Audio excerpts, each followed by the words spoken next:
Olá, queridos irmãos. Bom dia.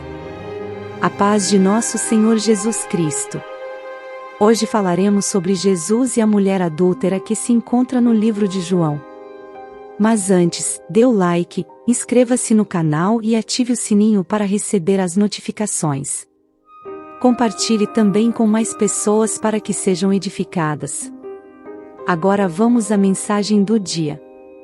Em João capítulo 8, versículos 1 a 11 diz: Depois todos foram para casa, mas Jesus foi para o Monte das Oliveiras. De madrugada ele voltou ao pátio do templo, e o povo se reuniu em volta dele. Jesus estava sentado, ensinando a todos. Aí alguns mestres da lei e fariseus levaram a Jesus uma mulher que tinha sido apanhada em adultério e a obrigaram a ficar de pé no meio de todos. Eles disseram: Mestre, esta mulher foi apanhada no ato de adultério.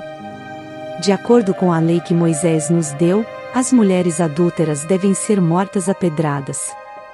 Mas o Senhor, o que é que diz sobre isso? Eles fizeram essa pergunta para conseguir uma prova contra Jesus, pois queriam acusá-lo. Mas ele se abaixou e começou a escrever no chão com o dedo. Como eles continuaram a fazer a mesma pergunta, Jesus endireitou o corpo e disse a eles: Quem de vocês estiver sem pecado, que seja o primeiro a atirar uma pedra nesta mulher. Depois abaixou-se outra vez e continuou a escrever no chão. Quando ouviram isso, todos foram embora, um por um, começando pelos mais velhos. Ficaram só Jesus e a mulher, e ela continuou ali, de pé. Então Jesus endireitou o corpo e disse: Mulher, onde estão eles?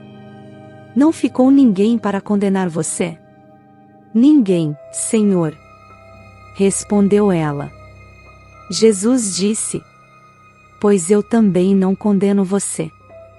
Vá e não peque mais. Somente a mulher é trazida perante Jesus.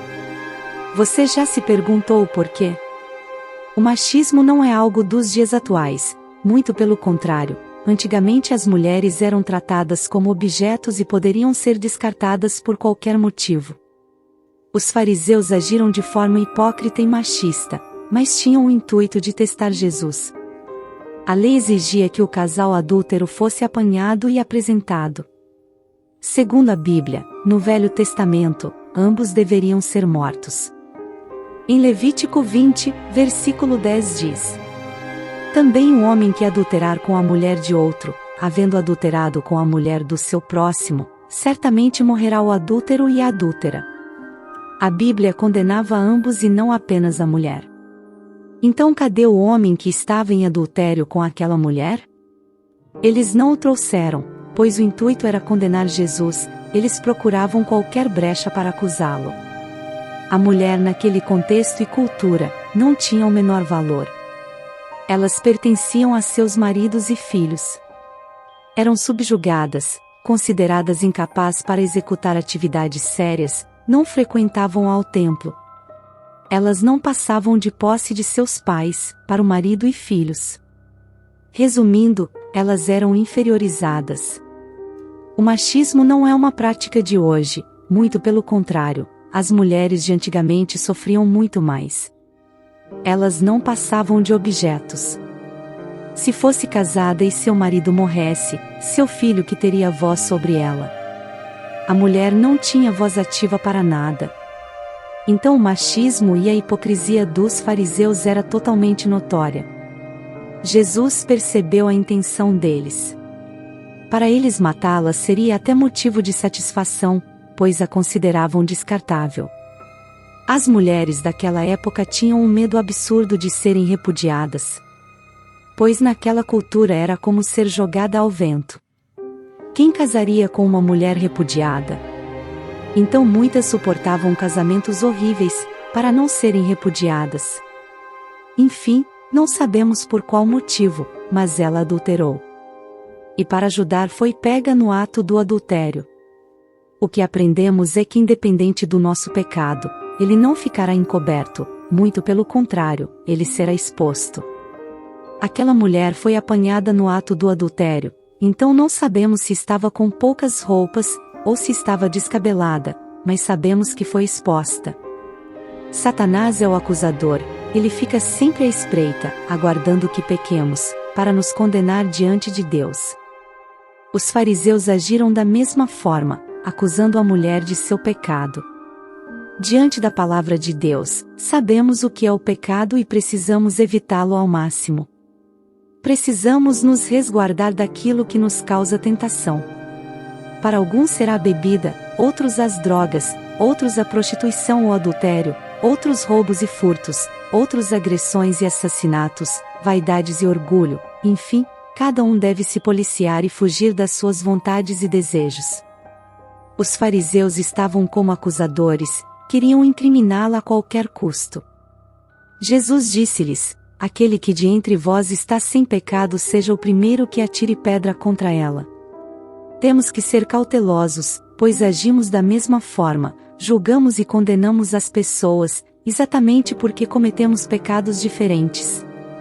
Jesus ensinou a eles que se fosse para apedrejar todos seriam apedrejados. Não podemos julgar ninguém, pois não temos moral para isso, aliás não temos moral alguma. Talvez você seja um pai ou uma mãe que exige que seu filho tenha um relacionamento com Deus, mas você não mostra isso para ele no seu dia a dia.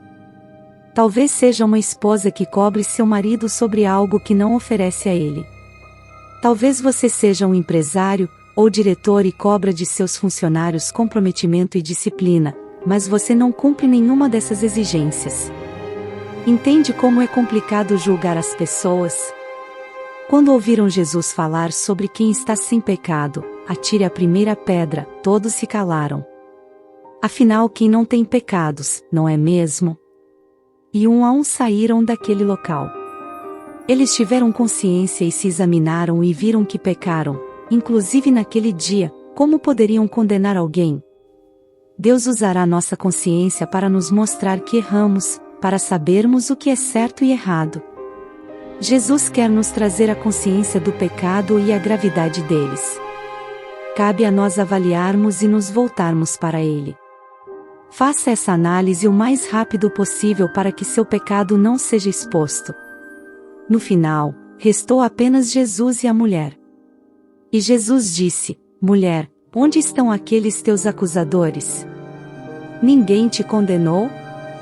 Nem eu também te condeno, vai-te, e não peques mais. Ele a perdoou e deu uma instrução: não peques mais. Então mude de vida, mude de trajetória. Ela foi perdoada, porém ficou conhecida pelo adultério. Deus nos perdoa, mas Ele não nos livra das consequências, como por exemplo, a vergonha. Então siga o que Jesus falou e não peques mais, evite tudo que possa te colocar em pecado e em evidência, isto é, vergonha. Que Deus te abençoe. Vamos orar? Senhor, te agradecemos por essa palavra. Nos livre de tudo que nos induz a pecarmos, de tudo que coopera para nos condenar e enfraquecer. Agradecemos por suas misericórdias se renovarem a cada manhã, agradecemos por nos amar e por insistir em nos salvar. É o que te peço e agradeço, em nome de Jesus. Amém.